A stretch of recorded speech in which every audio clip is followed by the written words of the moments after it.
In 1981, a team of astronomers pointed their instruments at a patch of sky in the northern celestial hemisphere and found something that should not have been there. Nothing. Not a few scattered galaxies, not a thin region of space, a void, 1 billion light-years across, a hole in the universe so enormous that when you try to picture it, your brain quietly refuses. They called it the Bootes supervoid, and for decades, scientists have struggled to explain how something that large could simply be empty. Here is what those scientists did not know, or perhaps did not want to know, 3,500 years before their telescopes existed. A man sitting in ash and suffering, somewhere in the ancient Near East, wrote a single sentence about that void. He did not call it the Bootes supervoid. He used a Hebrew word, 7 letters, and those 7 letters described, with a precision that should be impossible, exactly what NASA would find in the northern sky in 1981. We are going to come back to that word, and to that man. But not yet, because before we get there, you need to understand what you are actually looking at when you open the pages of the Hebrew Bible. You are not looking at poetry dressed up as history. You are not looking at myths that happen to rhyme with science. You are looking at something stranger than that. Something that, the more carefully you read it, the harder it becomes to explain. This is not a video about whether you believe the Bible. This is not a video about religion versus science. This is not a list of vague coincidences that someone stretched to fit. This is a careful look at 7 specific texts, 7 specific Hebrew words and phrases, and 7 specific scientific discoveries, each one separated from its biblical description by centuries or millennia. And when you see them side by side, you will have to decide what you think that means. 7 discoveries, hidden in plain sight, for thousands of years. Let's start with blood. In the 15th century before Christ, the Egyptian Empire was the most medically advanced civilization on earth. Egyptian physicians had scrolls, they had instruments, they had procedures, and for centuries, when a patient came to them sick, one of their most trusted treatments was to open a vein and let the blood drain out. Bloodletting. The idea was simple. Bad blood was making you sick, so you removed it. They did this to pharaohs. They did this to soldiers. They did this to children. They kept doing it for 3,000 years. George Washington, the first president of the United States, died in 1799, partly because his doctors drained nearly half the blood from his body trying to cure a throat infection. 3,000 years of the most educated people on earth, killing patients by removing the very thing keeping them alive. Now consider Moses. Moses was educated inside the Egyptian system. He grew up in Pharaoh's house. He learned Egyptian medicine, Egyptian astronomy, Egyptian law. He knew exactly what Egyptian physicians believed about blood. And then, in the book of Leviticus, chapter 17, verse 11, he wrote this, "For the life of the flesh is in the blood." That is it. 8 words. The Hebrew word he used for life is nephesh, which carries the meaning of animating essence, the thing that makes a body a living body rather than a collection of parts. And he placed that nephesh, that living essence, specifically inside the blood, not in the breath, not in the bile, not in the humors that Greek physicians would later obsess over. In the blood. You have to understand how strange this was. Moses was writing inside a culture that believed the opposite. Egypt did not think blood was life. Egypt thought bad blood was death. And Moses, trained by Egypt, surrounded by Egypt, writing laws for a people who had just left Egypt, he wrote something that directly contradicted everything his education told him. William Harvey published his discovery of blood circulation in 1628 AD. He proved for the first time in Western medical history that blood moves through the body in a continuous loop, and that this movement is what sustains life. Physicians celebrated it as one of the greatest breakthroughs in human history. Leviticus had said it 3,400 years earlier. Stay with me, because the next one is about water, and it is just as precise. Solomon was the wisest man of his era. He ruled from Jerusalem. He wrote proverbs and songs and philosophical reflections, and sometime around 935 BC, he wrote a book called Ecclesiastes. In the first chapter, verse 7, he wrote this, "All the rivers run into the sea, Yet the sea is not full. Unto the place from whence the rivers come, thither they return again. Read that slowly. The rivers flow to the sea. The sea never fills up, and the water returns to the source of the rivers. That is the hydrological cycle. Evaporation, condensation, precipitation, runoff, described in 2 sentences by a man writing nearly 3,000 years ago. You might think this is obvious. Rivers go to the sea, of course they do. But here is what was not obvious for most of human history. Where does the water go? Why does the sea never overflow? Where do rivers come from, if not from underground springs that simply appear? The idea that ocean water evaporates, rises into clouds, travels across continents, falls as rain, and feeds the same rivers that fed the sea. That full cycle was not scientifically described until Pierre Perrault published his work in 1674 AD. Solomon wrote it in a sentence, not as a scientific hypothesis, not as a theory to be tested, as a poetic observation, almost casual, in the middle of a meditation on the repetitive nature of existence. He was not trying to describe meteorology. He just knew. And then there is Isaiah. Isaiah was a prophet in Jerusalem in the 8th century before Christ. He wrote in a world that was still, in large parts, operating with a flat mental model of the earth, a disk floating on water, covered by a dome. That was the cosmology of the ancient Near East. It was everywhere. And in chapter 40, verse 22 of his book, Isaiah wrote about the God who sits enthroned above the circle of the earth. The Hebrew word he used is chug. Here is what you need to know about chug. There are multiple Hebrew words that could describe a circle. The word agel describes a flat circle, a disk. But chug does not mean disk. Chug means a sphere, a curved three-dimensional surface. It is the word used for a vault, a rounded dome, something that curves in all directions. When Isaiah wrote chug, he was not describing a flat plate. He was describing a globe. Eratosthenes of Cyrene measured the circumference of the earth around 240 BC, nearly 500 years after Isaiah. Magellan's crew became the first to physically circumnavigate the globe in 1522 AD. And 2,200 years before Magellan, Isaiah used the specific Hebrew word for a three-dimensional sphere to describe the shape of the world God ruled over, one word. And it was the right word. If you are finding this as remarkable as I am, take a second and subscribe. We are only halfway through. The next 4 discoveries go deeper. And the 7th one, the one that started this whole video, is going to change the way you read Job chapter 26. Here's what most people miss when they read Genesis chapter 2, verse 7. The Lord God formed man from the dust of the ground and breathed into his nostrils the breath of life, and the man became a living being. Most people read that as poetry, metaphor, God scooping up dirt, and maybe it is poetry. But look at the chemistry. The human body is composed of 28 of the 30 base elements found in topsoil, 28 out of 30.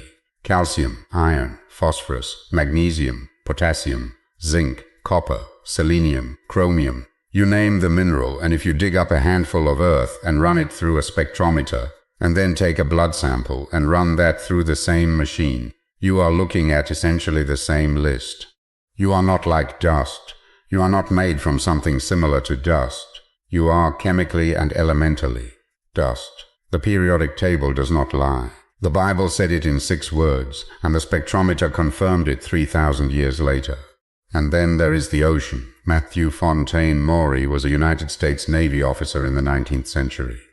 In 1839, he was injured in a stagecoach accident and spent months bedridden. During his recovery, he asked his son to read to him from the Bible.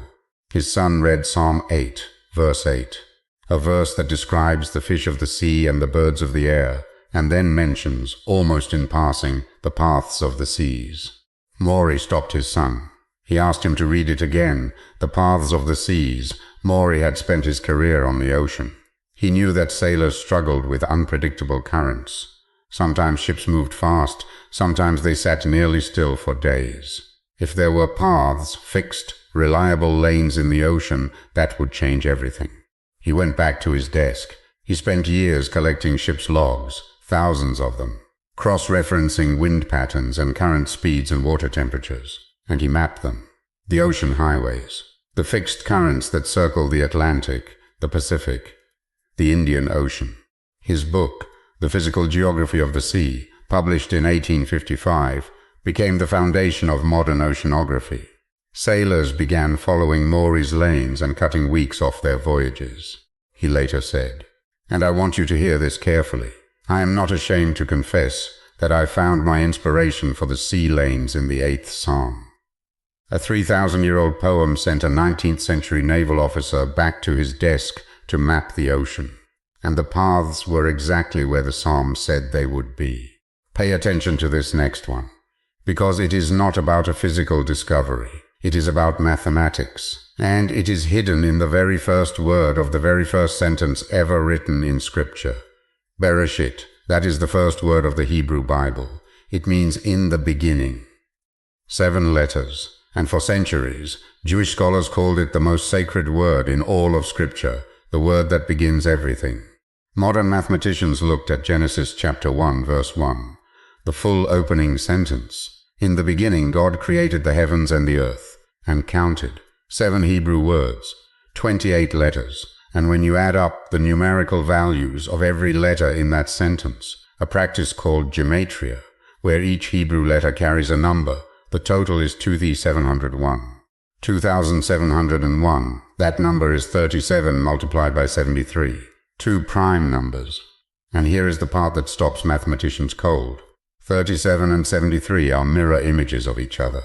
And when you arrange 701 dots in a triangle, a Star of David pattern, it forms a perfect equilateral triangle with 73 dots on each side. The mathematics is not loose, it is not approximate, it is exact, and it is beautiful, and it is embedded in the sentence that begins the entire book. Whether that was put there by human hands or something else, that is a question you will have to answer for yourself. But the structure is real. The numbers do not move. Now, we come back to Job. Job is one of the oldest books in the Bible. Scholars place its composition somewhere between 1500 and 2000 BC, possibly older. Job was not a king. He was not a priest. He was a man who had lost everything: his children, his wealth, his health. He sat in ash, he argued with God. He asked the questions that nobody with a comfortable life ever asks. And in chapter 26, verse 7, from inside his grief, he wrote this: "He stretches out the north over empty space. He hangs the earth on nothing." 2 scientific statements in one verse. The first, he hangs the earth on nothing. In a world where every other cosmology had the earth resting on something, on the back of a turtle, on pillows, on a sea, on the shoulders of a titan, Job said it hangs on nothing, suspended in space, with no support. That is a description of orbital mechanics that Isaac Newton would not formally explain until 1687 AD. But the second statement is the one that should stop you completely. He stretches out the north over empty space. The Hebrew word translated empty space is tohu. It means void, formless emptiness, a specific named absence of matter, and Job pointed it north. He did not say the east. He did not say the west. He said the north. In 1981, astronomers mapping the northern celestial hemisphere discovered a region of space 1 billion light-years across that contains almost no galaxies, almost no matter. A supervoid, the largest known void in the observable universe. They found it in the north. Job named it, not metaphorically, not approximately. A suffering man, sitting in ash 3,500 years ago, pointed north and used the precise Hebrew word for void. And in the northern sky, exactly where he pointed, there is a hole in the universe 1 billion light-years wide. You can call that coincidence. You are allowed to. But I want you to sit with what that would actually mean. That a man with no telescope, no satellite, no spectrometer, no instrument of any kind, a man who had just lost everything, pointed at the night sky and named correctly the largest void in the observable universe. Either Job was the luckiest guesser in the history of human language, or someone told him. Here are the 3 things I want you to take away from this video. First, the Hebrew language is not a primitive language dressed up in religious clothing. It is a precision instrument. The difference between chug and aggle, between tohu and simply nothing, between nephesh and life, these are not translators splitting hairs.